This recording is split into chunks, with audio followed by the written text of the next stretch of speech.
নবম পে স্কেলে সব গ্রেডের কর্মচারীদের শতভাগ মূল বেতন এক ধাপে বাস্তবায়নের দাবি জানিয়েছে বাংলাদেশ সরকারি কর্মকর্তা কর্মচারী কল্যাণ সমিতি। জাতীয় প্রেস ক্লাবে আয়োজিত সংবাদ সম্মেলনে এই দাবি জানান সমিতির নেতারা। এতে লিখিত বক্তব্য পাঠ করেন সংগঠনের সদস্য সচিব আশিকুল ইসলাম। বলেন, সরকারের আর্থিক সীমাবদ্ধতা থাকলে ভাতার সমূহ ধাপে ধাপে বাস্তবায়ন করা যেতে পারে, কিন্তু মূল বেতন একবারেই কার্যকর করতে হবে।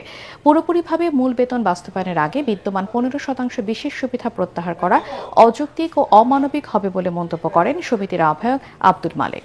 11 থেকে 20 গ্রেডের কর্মচারীদের বেসিকটা অন্ততপক্ষে এই পয়লা জুলাই থেকে 100% আপনি কার্যকর করবেন। 2020 সালে নতুন পে স্কেল বাস্তবায়িত না হওয়ায় হাজার হাজার কর্মচারীর বেতনের সর্বোচ্চ ধাপে পৌঁছে বার্ষিক ইনক্রিমেন্ট থেকেও বঞ্চিত হচ্ছেন। দীর্ঘদিন বেতন বৃদ্ধি না হয় এবং দ্রব্যমূল্যের লাগামহীন ঊর্ধ্বগতির কারণে কর্মচারীদের ক্রয় ক্ষমতা ব্যাপকভাবে হ্রাস পেয়েছে। অনেক পরিবার ঋণগ্রস্ত হয়ে পড়েছে।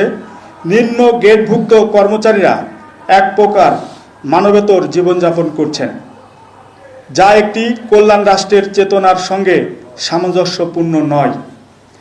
জাতীয় সংসদে নবম পে স্কেল বাস্তবায়নের ঘোষণা কর্মচারীদের আশাবাদী করলেও ধাপে ধাপে বাস্তবায়নের প্রস্তাব গভীর উদ্বেগ ও হতাশার সৃষ্টি করেছে কর্মচারীদের মাঝে। পে স্কেল কার্যকরের সঙ্গে সঙ্গে বাজারে দ্রব্যমূল্য বৃদ্ধির প্রবণতা দেখা যায়। বেসিক বিভাজনের মাধ্যমে বাস্তবায়ন হলে আয়বাজ ব্যবস্থাপনা, পিআরএল ভোগী কর্মকর্তা কর্মচারী সহ অনেকেই প্রশাসনিক ও আর্থিক জটিলতার সম্মুখীন হতে পারেন। দীর্ঘ সময় ধাপে ধাপে পে স্কেল বাস্তবায়ন হলে অসাধু ব্যবসায়ীরা বারবার দ্রব্যমূল্য বৃদ্ধির সুযোগ নিতে পারে, যার বোঝা বহন করতে হবে সাধারণ কর্মচারীদের এবং সাধারণ জনগণের। অর্থমন্ত্রী মহোদয় জাতীয় সংসদে বাজেট উপস্থাপনের সময় ঘোষণা করেছেন আগামী 1 জুলাই থেকে পে স্কেল কার্যকর করা হবে।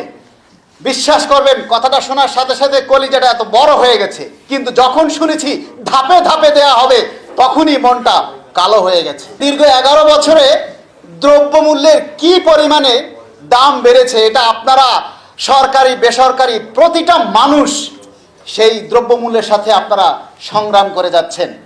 আমি শুধু একটা কথা বলি যে অতীতের যে 3টা পে স্কেল আপনারা দেখেছেন, সেই 3টা পে স্কেল কোনো পে স্কেলই কিন্তু 2 ধাপের বেশি বাস্তবায়নের জন্য সময় নেয়নি। 8,250 টাকা বাড়ানো হয়েছে 20,000। যদি সেই 20,000-এর বাড়তি অংশ হয় 11,700 সামথিং, সেখান থেকে আপনি যদি 50% দেন তাহলে কত আসে? আবার যদি আপনি সেখান থেকে 15% বাদ দেন তাহলে একজন কর্মচারীর মাসে 3-4 হাজার টাকার বেশি বৃদ্ধি পাবে না। আমরা সরকারের কাছে অনুরোধ করব, এবারের পে স্কেলটা অন্তত মূল বেতনটা যেন এক ধাপে বাস্তবায়িত হয়, যাতে সরকারি কর্মচারীরা তাদের পরিবার নিয়ে একটু সচ্ছলভাবে চলতে পারে এবং তাদের কর্মস্পৃহা বৃদ্ধি পায়। তাদের 11 বছরের যে দুর্দশা, দুর্গতি, অভাব, অভিযোগ সেটা যেন মুছে যায়। 11 বছরের যে লাঞ্ছনা, মানুষের যে ধার দেনায় জড়িত, সেখান থেকে যেন তারা মুক্তি পায়।